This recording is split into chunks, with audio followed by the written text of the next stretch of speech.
Hi everyone, it's Henry here, and in this video I'm going to take you through how I have kitbashed and painted up my latest kill team, and that is Skyrars Dark Wolves. Now Games Workshop sent us through the Murderwing kill team for review, and this felt like the obvious choice for me anyway to do with this. I've been intrigued by this warband for years and years after seeing it in an Imperial Armour book a long time ago. It's been expanded on in various other publications, Heresy Black books, Legions Imperialis books, and this was my chance to have a go at it. Now, just want to make a quick apology. This video is a little bit late, and it's also a little bit higgledy-piggledy in how it's put together because I got quite sick during the filming of it, so there's about a week's gap. But I put it back together, and I'm pretty sure it flows nicely. And hopefully it's entertaining and informative in parts. I will take you through not just how I've painted it, but why I've made certain decisions and potentially how I've fixed certain things that didn't work so well. But this is all part of me trying to discover a satisfying way to paint up gaming stuff that still, is enjoyable to do the work on, but then also looks great on the table. I hope you enjoy. Let's paint.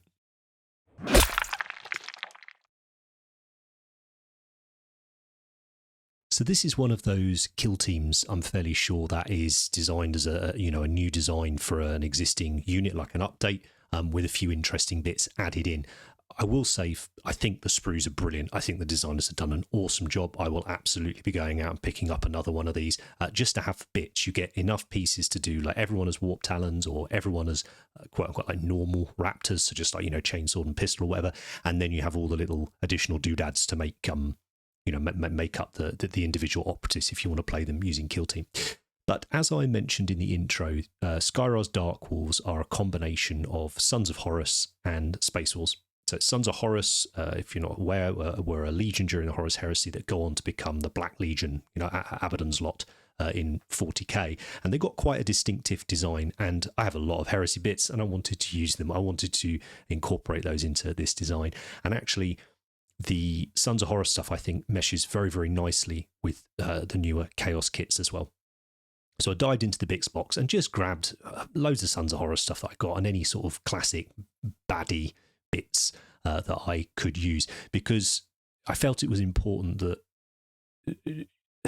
how can I put this? Space Wolf players are quite passionate, and I think, or I know for a fact, that the notion of Chaos Space Wolves upsets quite a few of them, particularly my hobby mate Ben. And I felt it was important that, obviously, to lean into that and wind up your Space Wolf playing friends as much as humanly possible, but also to make it clear that this is a combined warband. This isn't Chaos Space Wolves, this isn't a Sons of Horus warband, this is an amalgamation of the two that go on to become this rogue warband, the Dark Wolves. So I wanted to get a nice mix of Sons of Horus and Space Wolves in there, including on an individual model, mix it together like I've done here.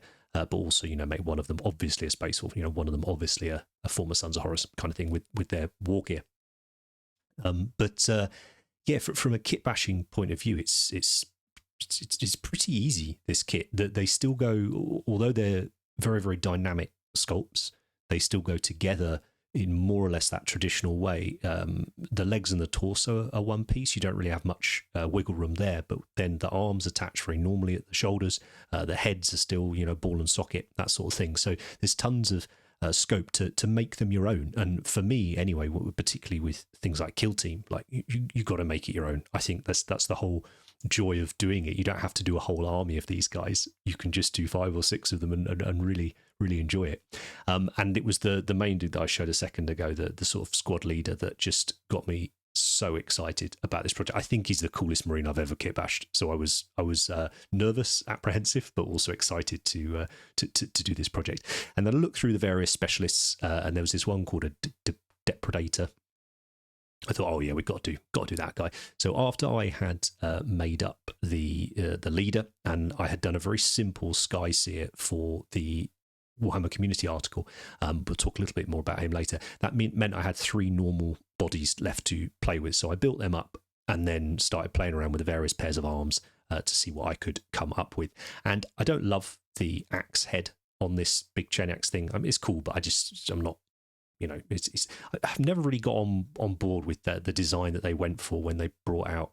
Must be over 10 years ago now, when they brought out the Helldrake and stuff. It was very sort of lots of triangles and things like that. I never really jived with me on that one. But also the weapons and the heads were the obvious places for me to use some Space Wolf or Sons of Horus bits. So I went, as you'll have known recently, we've been doing quite a lot of Space Wolf videos anyway. I've got quite a few Space Wolf bits as well. So I clipped a few axes off there, but nothing quite worked. And then I remembered that I had more bits for another kill team squirreled away, a Night Lord's kill team that I wanted to do at Halloween last year and didn't get around to it. So I will get around to that this year. So I pulled out one of those and I thought there might be a cool axe in here. So this is a Necromunda Guild group, hangers-on type thing that you can purchase. And within this corpse harvesting guild, there's a couple of these bodyguards with these awesome glaives. And obviously I was going to use one of those for a Night Lord because it would look pretty good. But I thought, you know what, it look pretty good on these guys as well, I reckon. So size-wise, not bad. You know, this was one of those love it when a plan comes together type thing. Very few things I picked that I thought I was going to use worked, but then they were very easy to come up with an alternative for. And it was just getting that joy back for hobby. And, you know, I've spoken to you guys in recent videos about us now moving to the sort of fortnightly videos and slightly more involved projects. And I'm just, every single day that I'm at the desk at the moment, I'm feeling the spark coming back. I'm feeling that creativity returning. I'm spending more time with paint. I'm realizing that I can achieve things that I want to achieve, which maybe it's sort of gone away a little bit over the last few years. So it's good times. I hope you're enjoying it. I'm loving doing it. It's only going to get better. And it's not going to be Space Wolves for a while, I promise. There won't be Marines for at least a little bit. We're going to move and do some other things at the moment. But yeah, so the axe head worked really, really well. As you can see there, I was going to pin the resin piece to the plastic to add a bit of strength. And then I thought, well, hang on, I want the orientation of the axe head to be right. So glued the arms into the torso first, and then I could figure out how to place the axe head for it. Unfortunately, also at this point, because these arms aren't designed to go with that torso, there was a little gap. So I've just used a bit of plastic putty there to go in and fill that gap. None of this is perfect. This is for gaming. It's 100% for gaming. So it's to be played with under normal lighting with my friends, and the miniatures are meant to be viewed by me and them, you know, at a distance. I'm also filming it for you guys, so there's an element of they will be viewed up close on a computer, but that's not the goal.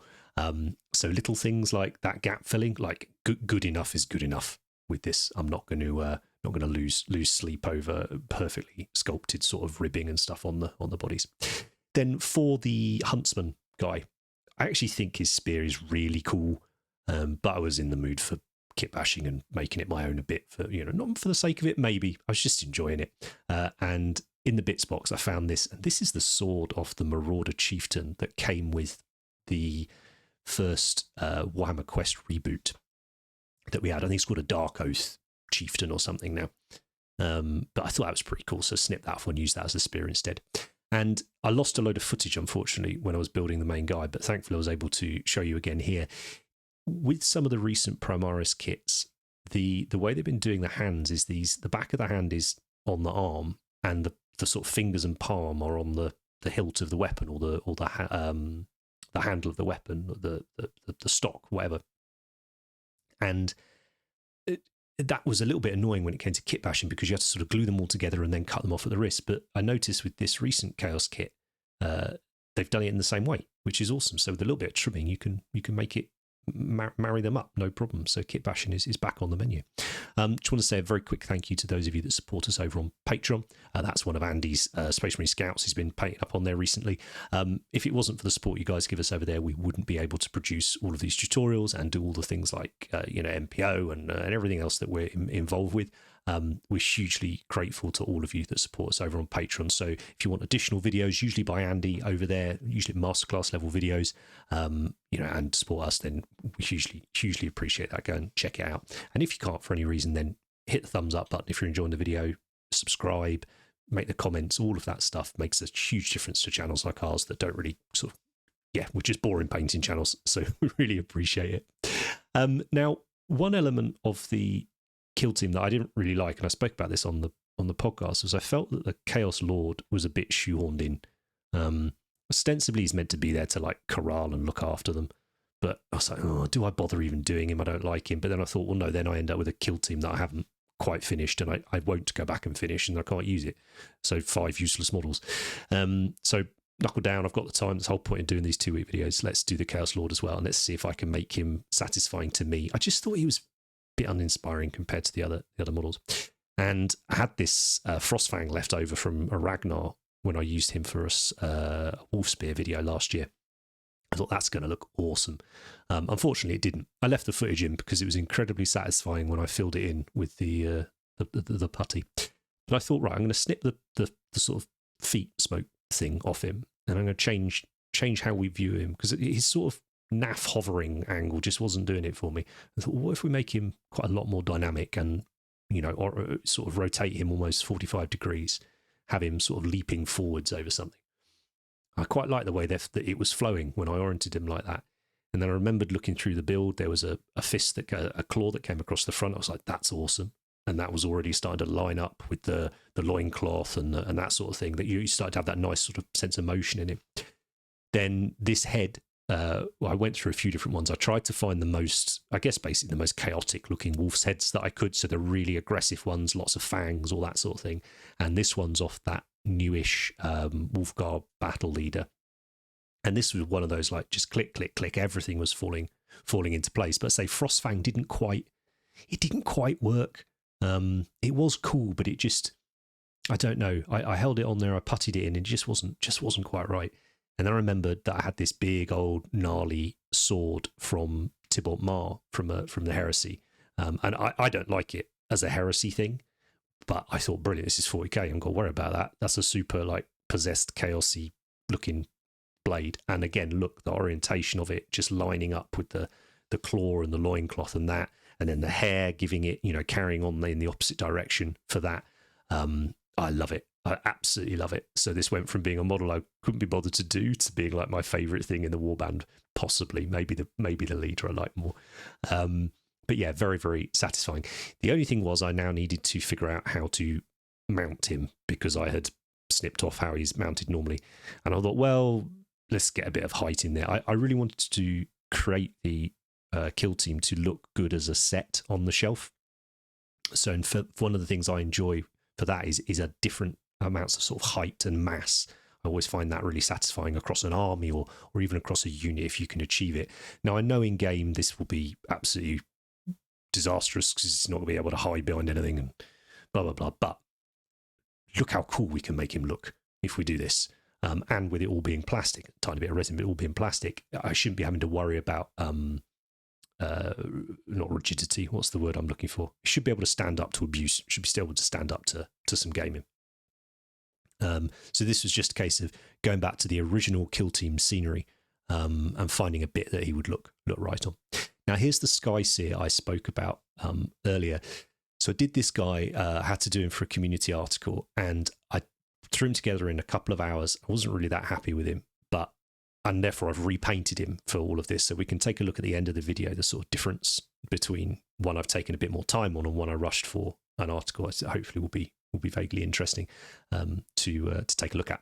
But here you can see the bits that I've used, not tons. The pieces I have used are quite expensive. There's no shying away from that, but they're already in my bits box. So, you know, didn't get anything specifically for the project, and they probably have just sat in that bits box for another few years. At least this way they're getting used, which I like. But I love the way that just a few little pieces have completely changed the character, I think, of this kill team, and I say made it my own. And I think hopefully you're already hopefully getting inspired about what bits or what warbands you like, or Chaos Legions, or whoever you like, that you can go away and use these guys as a basis for you to create that for your own. You know, if I was to do these again, I could make I think a World Eaters one would look awesome using these, and using the Heresy World Eaters bits. I think you could make an amazing looking kill team out of that.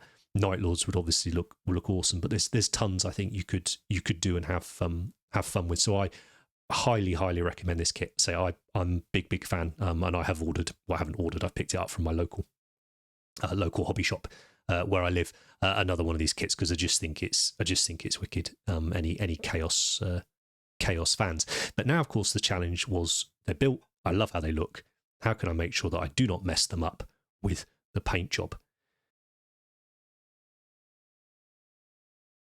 So as with many, certainly sci-fi projects, I find that armour is incredibly important and is often where I will start with a paint job, unless, say, skin perhaps is the majority of the model. I will usually start with the armour, and often that's because it's where I will probably use an airbrush to help me out to get a head start on things.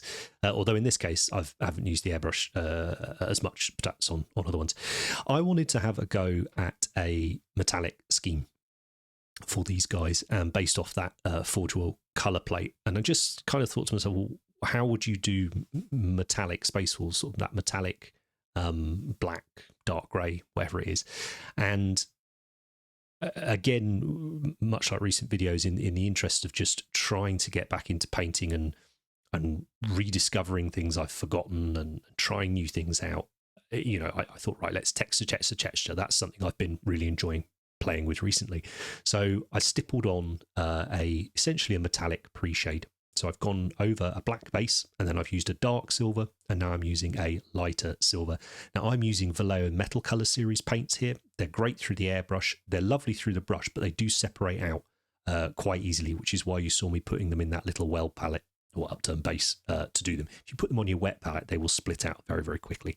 Now, with regards to where am I placing the highlights, this is just like I would if I was doing an airbrush highlight or even a zenithal highlight, just lit from above. It's just thinking, where's the light coming from? In this case, above and slightly to the side, choosing where the golden angle, so the coolest angle to look at the miniature is, and then highlighting it accordingly. And the lovely thing about this, in fact, this entire paint job nearly was just so relaxing to do, because it certainly wasn't sloppy, but there was a freedom in it, a relaxed approach to it, which was just meant that every session was really enjoyable. So here, I chose a nice step between those two silvers, so a nice dark one to start with, and then a nice bright one here as the highlight. I'm becoming more and more a fan of Duraluminium as a colour. It's a brilliant sort of light silver. Now for the grey or the black itself, I knew straight away I was going to use Black Templar, because this is a grey, although it's Black Templar, it's absolutely like a blue-grey colour. So I've thinned this roughly 50-50 with airbrush thinner. It's not going to behave like a contrast paint anymore. What this behaves a lot more like now is an ink. So a very, very translucent, very, very see-through paint, but with a really strong colour to it. So I'm spraying this at about 25 psi, probably slightly lower, about 20 psi through a 0.4mm needle and nozzle. I'm using our new Harder and Steenbeck Evolution. In fact, we got a message from Harder and Steenbeck yesterday telling us that stock is on its way to Element at the moment. So those of you that have ordered, it should be turning up really soon. And this was a case of just apply a few coats. Now, contrast, I always say this, contrast dries a lot more full on than it goes on. So when you think it's had enough, give it a chance to fully dry. So I only did one coat just to see how it's going to look. And at that point, I was like, oh, do you know what? I always enjoy using red when I shade black. I've used it in the past on like Heresy Dark Angels and things. I always enjoyed it. I thought, let's see if we can do that with this. So I grabbed Caribou Crimson here. Now, a reason I grabbed this wash rather than a contrast paint is the wash is just a little more subdued, a little more subtle, and I'm still a bit too scared to be going over the board with colours. This is already a huge departure for me, this entire guild team. I quite like how it's turned out, but, baby steps and all that. So I thought, no, let's use Caribou Crimson and just introduce some red into the shadows. So essentially, I'm turning the model upside down and spraying it till it's almost completely red, but you can barely see it when you look at the model from above, which is perfect. Once that was dry, I went back in and then I did 2 more coats with the Black Templar, and that got me to a sort of level that I was happy with. I felt like it looked like the artwork, which was this sort of metallic-y black grey that I liked, and I loved that slight blue tint that we had to it, and I really wanted to play around with sort of blue and red, green and red on this whole paint scheme. Because we know that they're interesting together, we know we can use them to shade each other. So I was like, let's try and bring that in. And then I also really wanted to try and bring a lot of warmth into this paint scheme. I don't think it's something I particularly do, and it was something I very deliberately wanted to do with this one, just to, I don't know, I've got a bit of a nostalgia thing going on at the minute, and I feel like sort of warm primary colours, things like that, I want to start using them and playing around with it a little bit more. Then it was a case of pop the decals on. It's only ones going on the shoulder pads, super easy. I just used some Heresy Space Wolf ones for that. Then it was time to do the trim. Now, I'm not going to do all the trim. I never do all the trim on my models a different colour. I enjoy leaving parts of them the same colour as the armour. But I needed to do at least some of it in this blue colour, because that's paint scheme, right, for the Dark Wolves. I wasn't going to do all of it, but the nice thing with these Raptors is they've got tons of trim because it's all that sort of faux lightning-y thing. I think that's what it's meant to be anyway. Now, I love metallic paints, but I don't particularly get on with coloured metallics. And ever since a few years ago, I mixed in a contrast paint with duraluminum. I've never bothered buying coloured metallics anymore because I can just make the one I want. And again, this is the point that contrasts, just treat them like inks. You can colour whatever you want with them. So I've mixed Frost Heart here into duraluminum, and then I'm just going to apply 2 coats of that to my trim. I do still use the odd, don't get me wrong, there's a couple of scale 75 alchemy colours that I do really like that I still use, but I love that versatility of being... I'm not normally a fan of mixing paints personally for army painting, unless it's a really specific colour, but usually you can find the colour you want. Usually it exists in some range somewhere, and if it's not very good, there's probably a decent alternative. But actually metallics, I don't overly mind mixing things around to get them to look how you want on your model. It's probably very hypocritical, but is what it is.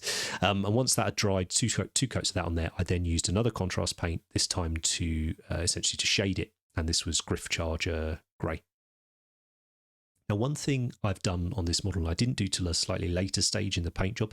As I said earlier about the higgledy-piggledy thing, the model's going to sort of swap between states of finishedness, but I've put it together into sections that I think make sense. But one of the things I really struggle with my miniatures when I look at them is I don't feel I get enough separation and definition between panels. Different, in fact, not just panels, parts of the model. And I think a lot of this is because I enjoy using things like oil washes, which whilst they look fantastic, they are quite gentle, not necessarily subtle, but they're just quite soft, and don't necessarily always give you that nice deep separation between pieces. So I've actually gone in here and done a technique called blackline. This is something that our commissions chief Ben does all the time on his models. It's not something I've often done, but it's exactly as it looks. It's thinned down black paint and then just painting it into essentially all of the recesses, even recesses that I knew I was going to paint over later on.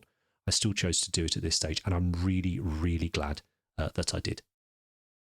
There's a few other metal bits on the model that I wanted to get out of the way. So I've used a mix here I've used for a few years now. I really like it. Iron Warriors and Exhaust Manifold.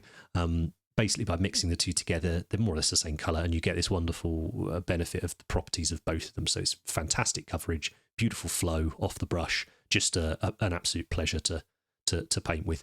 And as I say, this has been my sort of go-to metallic base now for years, and I can't see me changing. Unless we make one at some point in the future. So here it was, just painting the other elements of the model, so like the backpack and weapons and stuff like that. And then I'm going to, again, just sticking to a tried and tested recipe. I've mixed Rattling Grime and Garrigax Sewers. I've thinned that down slightly with water because I want this to behave more like a wash rather than a contrast paint. And then just carefully applying that all over. Again, not slopping anything. What I said earlier about it being quite relaxed, no real pressure on it, but I still wanted to be careful with what I was doing and trying to be accurate. That's a better word. Still trying to be accurate with what I was doing, but not worrying about getting the odd blob here and there, which is a very relaxing way to paint. Then another additional step here I've gone for, and again, I wouldn't normally bother, but the beauty of having this bit more time now to do on the videos is I'm doing these extra steps that I always used to do, and then I just stopped doing when I had to get these videos done so quickly. I'm going in here with Nuln Oil, which is a wash, and just painting in some of the shadow where you have a direction change on some of the metallic elements, where I want to create an element of contrast between light and dark. I'm going in with just glazing in, essentially. So not using it as a wash, just using it as a glaze. So that's a sort of see-through paint that just slightly changes what's underneath it. But hopefully you can see already on here, I think it is starting to look quite nice and quite well defined, even though it's a relatively messy, murky sort of scheme, which is very encouraging for me. Sort of anyway. The fuel I've interpreted as the fuel tank to do with his jetpack. Jump pack. I've just done decayed metal, then I'm slopping over a really heavy, thick wash of Pterodon turquoise mixed with Agrax Earthshade. Again, it's a recipe I've done for years and years. Trying new things out's all well and good, but it's good to have a few fallbacks, and that'll do for the bronze bit on the back. Then I recently picked up the P3. Relatively recently picked up the P3 range. I've been really enjoying using it. and I thought it was a nice chance to use a couple more of their metallics. So this was Orgoth. It's kind of like a pale gold sort of colour.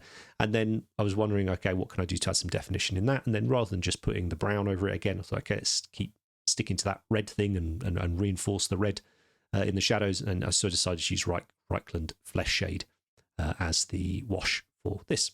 Which again, just nice. It separates the pieces out, but also gives you that nice little sort of red hue to the gold, bronze, probably bronze, isn't it? Yeah, in fact, I think it's called Orgoth Bronze, actually, isn't it? So there we go. War Machine coming up from me on Patreon really, really soon. So the bone parts of the model, of which there are, in fact, quite a lot, because on the top of the jump pack where the vents are, there's all these little bones have started growing, or horns have started growing out of him. So I need to do a decent job with them. Now, this I thought was a nice place to play around with temperatures a little. So I knew that on a lot of the rest of the model, I was going to be trying to do the warm stuff. Now, obviously, we have blue on there, which is cold, but I thought let's try and get a bit more coldness in there. It's like cold green. So that's what I've gone for with the bone here. I've used some mini colour paints for this, which obviously aren't available at the time of recording this video. But you're just looking for like a sort of raw umber colour. In fact, I've done an entire video dedicated to bone. I will link that up in the top. I love that video. I love those recipes in there. That's exactly what I've used here, just using mini colour paints. But I say sticking to that sort of greeny, slightly colder look, just to contrast with the warmer elements like the leather, stuff like that on the model. And back to the black lining thing. This is where I first did it. Was around these horns. I was like, oh, do you know what, that does make a difference? So then I went back and did it across all of the armour, like I showed you slightly earlier in the armour section. Something I think I'm going to be doing a lot more of on my miniatures. Now, when I came to paint the loincloth in, I realised I wanted to basically use the same colour that I used on the bone, which was not going to work. So that's exactly what I did for the loincloth, and then I took the bone up to be lighter. So I just mixed in a much lighter. In this case, I mixed in cappuccino from Mini Colour, but you could use something like a Karak stone would work well here. So I've just taken all the bone elements up to be a lot lighter and left the loincloths with just that raw umber and sort of olive colour. With regards to other details, I don't want to do a blow-by-blow on every single thing that I've painted on the model, because some of it's quite boring, I think. But there were a couple of little elements, such as the leather here and the plume on the leader or the squad leader. And again, it's just about the warmth. So I'm using mini colour paints here, but you could use something like, your red browns. So things like your Rhinox hide, your Mornfang browns, those reds and oranges browns, what I'd be going for with these. Again, just I say, to get that warmth in, and it really, I just felt like the mini was starting to come alive at this point. I did the leather belt quite early on in the process because I was getting a little bit worried. I'd done a crap paint job basically, and it was too boring. But as soon as I put that red brown belt on him, I was like, oh no, this could work. This could look quite cool. And then for his plume, so again, leaning into that. Obviously, it was red anyway in the background, but again, I want that slightly nostalgic feel. Nostalgic feel isn't right because they aren't nostalgic, but I think some of the colour choices I feel are quite classically Warhammer, which is where I'm sort of enjoying things at the moment, where I find inspiration and satisfaction. So yeah, it was just a case of doing a red plume on him. But we'll talk about painting hair later. So rather than just highlighting every single strand all the way and building it up, it was just focusing on the areas that the light would hit, which is where I applied the highlights. Now, weapons, there is quite the variety across the kill team, which is one of the joys of painting kill teams, is that lovely bit of variety and interest you have when it comes to painting them. And I thought, well, again, I've got a bit more time. In the old days, as it were, I would have just painted all these weapons silver and washed them, done them all the same way, and made out that was absolutely fine, which is fine, but I think for a kill team, got to do something a bit more interesting. So I sort of scratched and stippled up the yellow, and then it was time to do the hazard stripes. I hate painting hazard stripes so much, but I love how they look. yes, you could tape things off, I guess, but I don't see the point in taping off like on small areas like this. Just practice your painting and get better at it. I'm using Minicolor Black there, and Minicolor, if you get it with a little bit of water after you've just used it, you can usually wipe it off. But if you're not using Minicolor, or you've got using paint that doesn't do that, what I would do is I would paint the yellow in, then I give it a very quick dusting of a gloss varnish, and then you'd probably be able, as long as that was dry, you'd then be able to wipe it off if you didn't like it anyway, over the top without damaging that yellow underneath. But after several, thousand attempts at getting it, it was close enough. Looked pretty good. One of the things I think is really important when you do hazard stripes of any colours is to chip up the darker stripe loads. You break it up all the edges as much as you can just to help blend it in. But this, again, much like the red belt, this was just one of those, I was absolutely beaming painting this thing because you had that darker armour. It allowed all these other little colourful parts on the model to really shine, but I don't feel they dominate the paint job, which was wonderful. You could still have some fun with it, but it wasn't looking too gaudy. Then for the spear, really simple, because it's such an obvious change in angle there. I was just using some Agrax Earthshade here through the airbrush, spraying it onto the lower edge of the blade, just to make that darker. That was all the contrast I needed on that. I felt that made it look interesting, and I liked leaving it that sort of plain steel, to make it look like it was some really, really sort of archaic weapon that they'd found, on some backwater planet or something somewhere, like some ritual weapon or something like that. So I didn't want it all glowing and things like that. This one was meant to be a proper gnarly old spear. Then on the sort of cleaner power sword, as it were, I've just gone back to the Nuln Oil that you saw me use earlier when I was shading the areas, and here I'm just again shading opposite edges of the sword and just continually applying it. When you're using washes, try not to have too much on your brush or glazes. Try not to have too much so you don't get a little pool like I have there. I'll end up getting a little tide mark on that, which will mean I'll have to go and work on blending the two things together. But there is a fantastic video, two in fact videos we've got now, to do with blending and power weapons, and I will link those up so you can go and watch an entire video just dedicated to that whole process. Then I thought, how am I going to do the little power bits on these blades if I don't want to do them all colourful? Well, a little bit of cheeky sort of lazy OSL, that'll probably work. I knew I had the blue still on my palette, the Frost Heart, so I've given it a couple of little dilute coats of the blue. Then I've just mixed in a little white and a few little dits and dots here, just to suggest that sort of the power nodes and where it's glowing from. So it's very, very quick and dirty OSL, but I think effective. It's telling the story. And then for the big baddie sword, I just fancy again nostalgia. I'm saying that a lot. It's not even nostalgia. Back in the sort of mid-noughties, this is how we were all painting power weapons for Heresy. And I just thought, sod it, I'm going to do the same here. It was a nice opportunity to test out a few of the mini color paints that I hadn't played with that much. But if you wanted to use GW, something like Incubi Darkness, Cabalite Green and Cyberite would work well. This was Coal Black from P3, and then Aqua and Verdigris from Minicolor. And then for the dual, proper bit of classic sort of Thundercats or Via Horus, whatever. And just use the same reds that I'd used on the plume on there. Just to keep it. You can really see the little red there from the Reichland flesh shade on the bronze. I think that's really come together really nicely. So weathering was going to be really important. I didn't want to spend forever doing chips and scratches and battle damage and all the rest of it on this, but I wanted to suggest that they were dirty, grotty, grimy characters. So I used an enamel wash here. This is a track wash. Doesn't matter what the name of it is. It's an orangey brown colour, and I thought that would be perfect to do as the recess wash for, or panel liner as it were, for the armour. Not all over the model. You can see here I'm being quite delicate with it. Now, enamel washes are solvent based, so they will ruin your brush. So use an old brush that you don't care about that much. So over time it will sort of dry them out, or use a synthetic one. But it takes a little while, and you can see by the time I was getting to the end of it, the places that I'd started on had almost dried, which was perfect, because then I could go in and clean them up without needing to hairdry and stuff. But I love using enamel washes. They absolutely stink, which is why I don't use them as much as oils.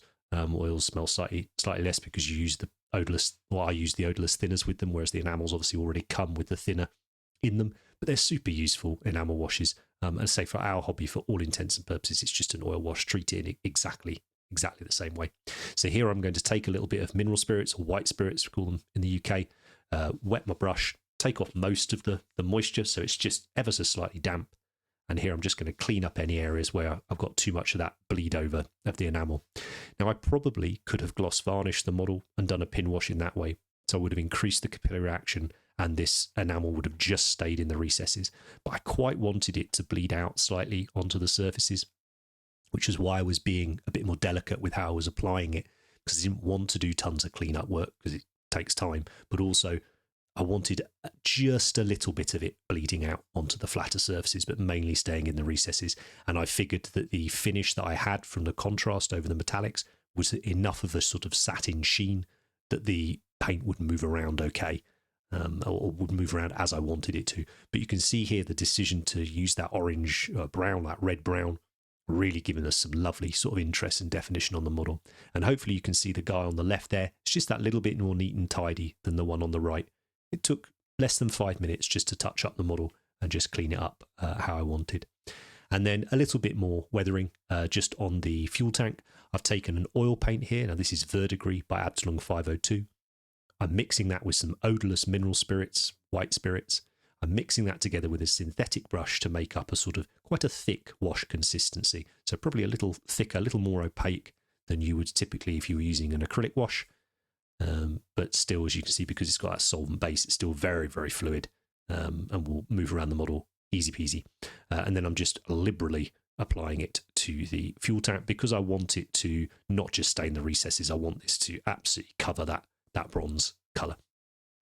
Very heavily oxidized was the look I was going for. Why? Well, because it's a bit more colour on the model. And so I'm trying to introduce more colour where I can. So speaking of quick and dirty OSL, that is exactly what I decided to do on the lenses here. So I've gone in with just some normal white acrylic paint. If you wanted, you could use oil paint or inks. I've seen people using. I just use watered down acrylic because it's fine, does the job. And I'm looking to more or less cover the entire lens. Ideally leave the recess around it a bit darker if I can. And then I'm painting on a little extra on the lower rim of where the recess is into the eye lens. And again, this is what I was on about, like try and be accurate, but don't worry about it. If a little bit goes over, it doesn't matter, it all adds to the effect. I would love to do this more accurately, but I was really sick when I was doing this part. And I was like, oh, I can't let the video go out any longer. It's got to go out. So it's typical, isn't it? You get all the sort of donkey work done. And then when you're towards the end of a paint job where all the fun sort of delicate, intricate bits come is when you're either, I don't know, tired or poorly or whatever. But anyway, once that was painting in, I then used 2 contrast paints. You could use any inks or whatever you wanted. Essentially, a nice bright green here, fairly, but not too sort of in your face. Just a nice bright green, which is the Warp Lightning. And then I've used Tesseract Glow, which is basically a fluorescent ink to go in and do the highlight with. So I've done 2 coats of the Warp Lightning just straight out the pot. And then I've mixed a little bit of white paint with the Tesseract Glow, and that's to give that a little more body. It's nothing to do with making it lighter, it's just giving it a little more body so that it stays where I put it, so it behaves more like a paint rather than a wash. And just gently in the centre of the eyes, just doing that little highlight on there. If you take a little bit of time with this and refine it slightly, I think it's a fantastic look for Space Marine lenses. They don't all need to be the sort of white dot in the corner and this, that, and the other. You'll have seen over the last few years I've started doing lenses quite differently, and I really enjoy doing them like this. It's not just a convenient sort of quote unquote easier way of doing them. I think it's a different look, and I think it's quite an effective look, and I think actually it marries more nicely with the style of the rest of the model than that classic sort of gem look, dark to light with a white dot type thing. And then it was more or less time just to sort of, do the finishing touches. Just, we've had a few things that have had washes put over the top of them, which might have dulled them slightly. So we want to look at that. So here I'm going in with a silver that's slightly lighter than Iron Warriors. This is a Pig Iron by P3. So I'm just going in here and re-establishing some of that highlight on the silvers. And you can see, coupled with when we went in earlier with the Nuln Oil and making the shadows darker, I think it's really nice sort of way of just providing some interest and some contrast while still keeping it quite plain, quite subdued look. So it's just silver, it's dirty silver at that.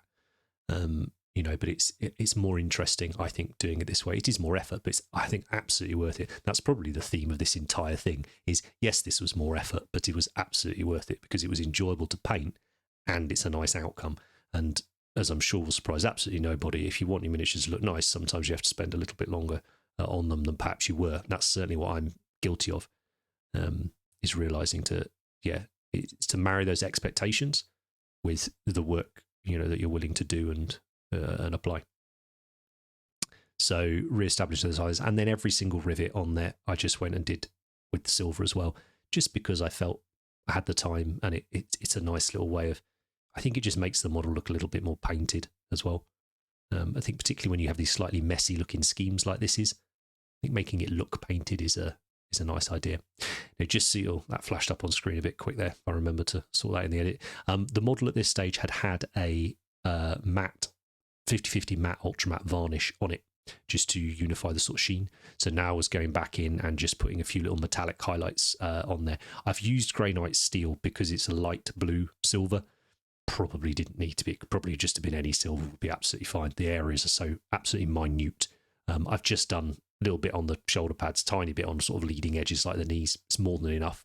These models look nice and grungy already. I think that's more than established, dirt and grime and battle damage without having to do any edge highlighting, without really doing anything like that, nothing crazy, no spongy, no nothing. But I think the model has got that grungy look to it. But you see here as well, I think it's a good example, like just that re-establishing that nice little silver edge to the metals, or bronze or gold or whatever the metal is absolutely worth it. Now the shoulder pads, you can't really see the wool's head. So if I was going to do an army of these guys, I would have someone do some custom decals for me. But essentially it's the Heresy Space Wolf logo with a little forked, like dragon's serpent's tongue coming out of it. So I just grabbed some corn red and did a little serpent's tongue. Is he winning any awards? Absolutely not. But at least it's on there, and now nobody can say, well, that's just Space Wolves. They are definitely Skyrars Dark Wolves. But yeah, doing an army, absolutely get those decals done custom. Yeah, I absolutely would. So one of my great joys anyway with painting is faces. I would want to do more of them. I want to spend more time on them. And I had deliberately chosen to have 3 helmetless heads on this kill team. 3 helmed ones for the Sons of Horus, and then 3 helmetless ones for the Space Wolves. Because those recent Space Wolf kits are just loaded with so many cool heads. And so I chose, as I said earlier in the video, I chose the most sort of piratical, gnarly, chaotic looking ones I could find. And over a black base coat, I'm doing a spray from the top with white to help establish the initial sort of light and shadow. And then I thought I'd try a couple of these skin tones from P3 that, as you see, I haven't even opened yet. And I wanted to have a sort of quite a ruddy red. Again, I've mentioned already that, get that redness into the skin tones. Get into all of the model for that matter. So I've used that more red one as the base. So first I'm applying it through the airbrush, thinned at least 50/50, maybe slightly more with airbrush thinner. Again, still using 0.4 needle nozzle, all the rest of it, 25 psi. So which means that the black and the white that are underneath are still showing through. So they're giving us some initial light and dark just with one paint sprayed over it. Then Old Faithful, grabbing reddish flesh from AK Quick Gen. I don't want this to become a crutch for me, but I am using it all the time on faces at the minute. Any skin tone is basically getting it. I just really like it. But I'm giving this a real heavy spray from beneath, as you can see. I'm not even worried. Normally, I would never apply this much paint with the airbrush in one go, but it seems to work fine. So get it on there, lather it on there. And then a quick spray with the lighter one, just from the top where we sprayed from the white. So we've already now established this with 3 paints, well, 4 if you count the white over the black. Some really interesting light and dark on those faces. And now it's time to go in with the brush and start refining what we've done. So for the eye sockets, I've used a little bit this bluish grey. Again, trying to play with that blue and red wherever possible. And also because I did a really bad job priming this head and I had to strip it. And when I stripped it, I scratched the eyeballs a bit and the paint stayed in there, which was really annoying. So I just darkened them down so you couldn't really see that I'd done that. And now it's going in with just so all I do is when I finished airbrushing, I just tip those paints out of the airbrush onto my palette, and then I use those with the brush to tweak and refine things, because there will be certain parts that you can't hit as accurately with the airbrush that you need to. Yeah, if you like painting faces and things like that, our Patreon is a brilliant resource. Andy is forever doing incredibly just brilliant faces for his display models, and you'll often have sort of whole videos just dedicated to that. So I could highly recommend that if you want to sort of enjoy it a bit more. But hopefully even these are showing you nice, simple gaming faces. It doesn't need to be complicated. You don't need 1,000 colours. Just pick a few, keep it quite dramatic, and you're laughing. And the hair colour on the Lord, I used the same recipe that I used the other week for that Space Wolf Praetor. I just really liked it as a sort of dirty blonde colour. So this, much like the plume that I mentioned earlier, the red plume, I'm not going to highlight every single strand all the way, just getting lighter and lighter as I move out. I'm just thinking, okay, if the light's coming from the top and it's hitting, which parts of that will it hit? And I will highlight those rather than all of them.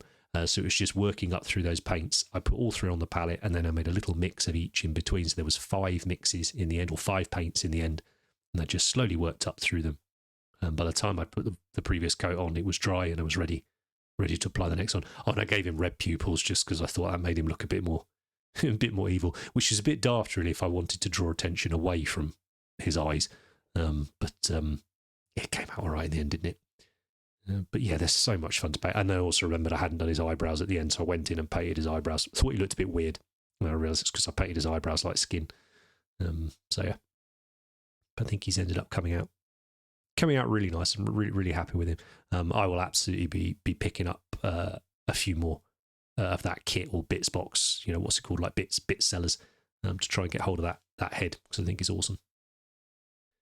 And then finally it was time for the base. Now the base I actually did in multiple steps throughout the paint job, essentially where I would get to the end of a session. I would do a little bit the next stage on the basing normally, because I'd need it to dry or whatever, so it felt like a natural thing, but I put it together all in just one section. With the basing, I wanted to again bring this warmth in.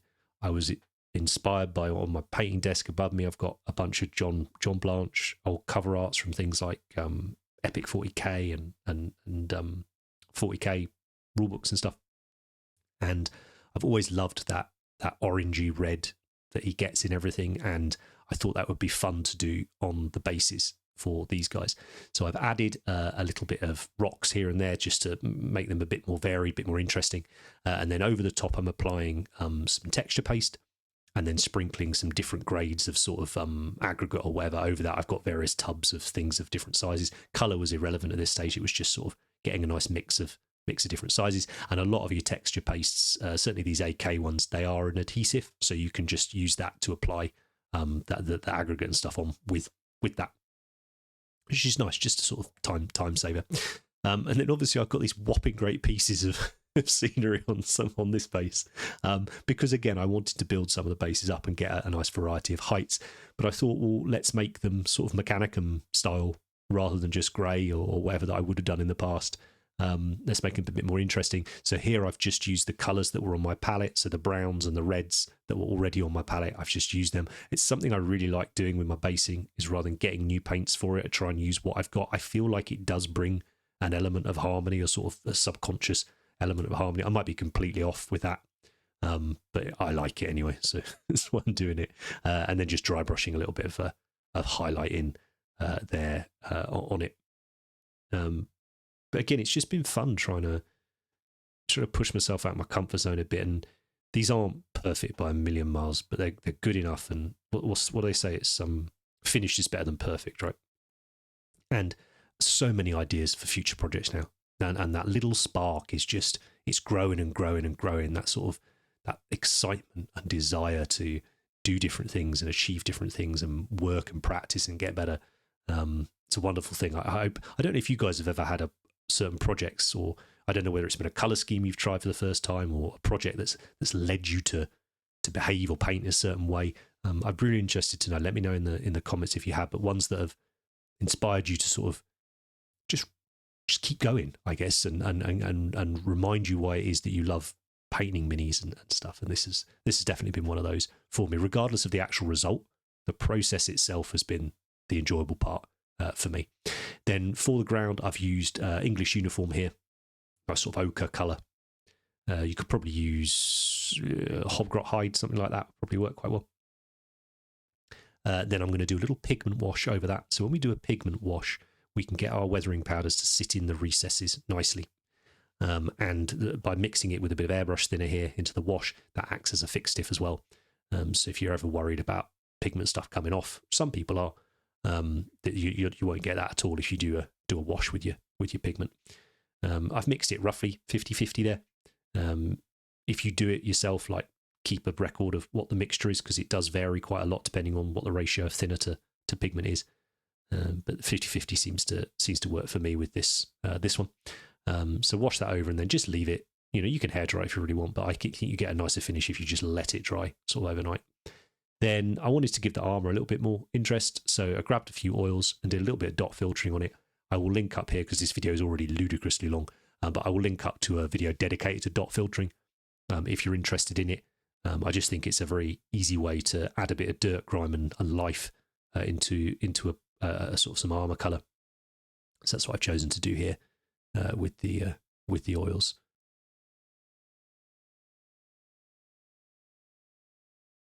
Love how this looks. Might need to do a board like that, I think. And then found these mini nature, I think they're autumn moss pads. I'm only saying that because I think they're moss pads. I'm pretty sure they're moss pads. And I think they're autumn because they're the red, so this red colour. So yeah, probably autumn moss pads. But goodness knows how long I've had these. Just found them in the bottom of a box. So pop those on there for a bit more interest. And then lastly, just another weathering powder. This one a little bit more yellow.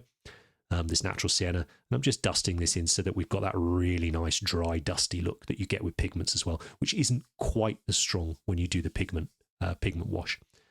Just to blend things in again to make them more interesting. Again, because I had the time, so I was able to experiment and enjoy and make the bases feel a little bit more thought about and complete than just my typical sort of style that I've done for the last few years. So there they are all together, my take on Skyrars Dark Wolves, a new kill team using the Murderwing Chaos kill team. I think they look really cool. I hope you do too. Yeah, I hope you can see here what I was on about of building the bases up and considering how they will look as a group on the shelf. So trying to get a little bit of variety when it comes to the height. And also that warmth, that red and orange and ochre and stuff throughout the paint job, I think has paid off really, really nicely. I can look at these and already sense how boring I would have painted them if I hadn't pushed myself out my comfort zone when it came to certain choices. But let's take a look quickly at the skies here. And I think for me, this is the original one. I didn't repaint the head. I just popped the head off and put it back on. But as I say, the original one I painted as quick as I could, almost like I would. It was it was the test model essentially that I would normally do for a video to see if things worked, and being able to go back in then and tweak stuff that I wasn't so happy with.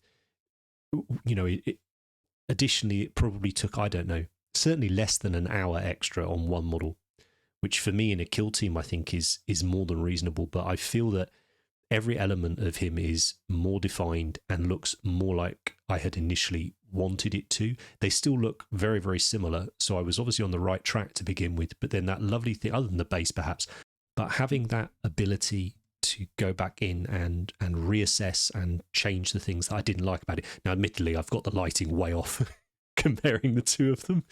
That's on me, but I don't want to make you guys wait any longer for this video, so I'm not going to go back and refilm it. But yeah, it was, and do you know what? It was more enjoyable to do. And I think there's all that thing is if I spend X amount longer on it, will it look X amount better? And I think that's absolutely valid. But also for me, there was, if the time I'm going to spend painting is more enjoyable, then it's almost certainly not wasted time, even if the end result is maybe only 5-10% better. So yeah, so there we go. On the whole, a hugely rewarding project. I say I'm still finding my feet with these longer videos. I hope you guys don't mind. This one's been ridiculous. But if you've got any questions about anything I've done, pop them down in the comments and I'll get back to you as soon as I can. So thank you ever so much for all of your support. I will see you guys on the next video where it will not be Space Marines. In fact, what have I got? I've got some War Machine coming up, then I've got some Eldar coming up, and then I fancy something fantasy after that, I think. So again, any questions, pop them down and get back to you as soon as I can. Thank you ever so much for all your support. Take care. I'll see you next time. If you like any of the models that you've seen in this video, but you don't have the time or the wherewithal to do them yourselves, then consider giving Ben an email at commissions@cultofpaint.com. Maybe he can help you out.